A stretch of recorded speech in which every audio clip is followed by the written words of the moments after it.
Hello, কেমন আছো তোমরা সবাই? আমি তো আলহামদুলিল্লাহ ভালো আছি। মনটা একটু খারাপ। বাবা-মা আপনজন ছেড়ে চলে এসেছি। আর আমি অনেক বছর মানে অনেক বছর পরে গিয়েছিলাম, যাবো বলে যাওয়া হয়নি। তো দেখো বাবা-মায়ের ভালোবাসা। এখানে গায়ের দুধ দিয়ে দিয়েছে, না হলো ১৫ কেজি। তারপরে হচ্ছে লাল চাল পছন্দ করি, ভাতের চাল মানে লালটা, আতপ চাল, খুদ আর হচ্ছে সুনীলের চানাচুর, সুনীলের চানাচুর আমাদের ওইখানকার। তারপর হচ্ছে ডাল দিয়েছে, ডাল এগুলো সবই কিন্তু আমাদের জমিনে মানে ফসল, আমাদের ক্ষেতের ফসল।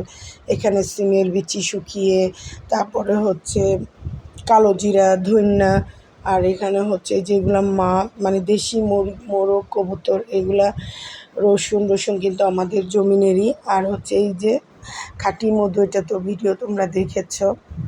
আর হচ্ছে আচার বানিয়ে দিয়েছে। আর সবজি এগুলো আমাদের গাছের, মানে এমন কোনো সবজি নেই যে না দিয়েছে। পটল, ভেন্ডি, কাঁকরোল, তারপর হচ্ছে পাট শাক, অনেক রকম, মানে কি বলবো। আর লেবু তো প্রচুর দিয়ে দিয়েছে, তো লেবু। আর হচ্ছে কচু শাক, পাট শাক, কচু শাকগুলো কিন্তু অনেক মজা, মানে একদম পরিষ্কার জায়গায় বোনা। তো পারে না যে সবই দিয়ে দেয়, তাদের কলিজাটা কেটেও দিয়ে দেয়, এই অবস্থা। মানে মন ভরেনি।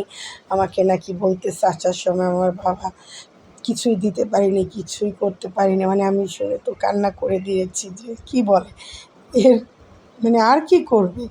তো ওই যে একদম ক্ষেত থেকে ডাঁটাগুলো তুলে দিচ্ছে, গাছ থেকে কাঁঠাল পেড়ে দিচ্ছে। আর পেঁয়াজের ভিডিও তো তোমরা দেখেছো, আমাদের প্রায় ১০০ মনের উপরে পেঁয়াজ হয়েছে। আর এগুলা কাঁচা আম, পাকা আম এখন শেষ, সব এগুলা কাঁচা আম। আর ডিম। তো এই হচ্ছে মা বাবার ভালোবাসা। সবাই ভালো থাকবা। Thank you.